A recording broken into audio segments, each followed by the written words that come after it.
Want to turn off your iPhone screen just by double tapping the back of your phone? Here's how to set it up in a few easy steps. First, open the Settings app on your iPhone. Scroll down and tap Accessibility. Next, tap Touch.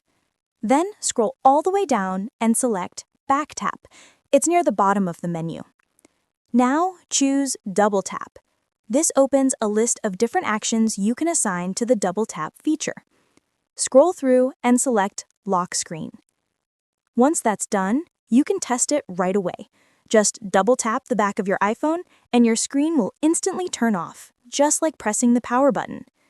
This is super handy if your side button isn't working or if you just want a quicker way to lock your phone. And that's it. Your double tap shortcut is now set up and ready to go. If this helped, tap like, comment if you've tried it on your iPhone, and subscribe for more quick iPhone tips and tricks.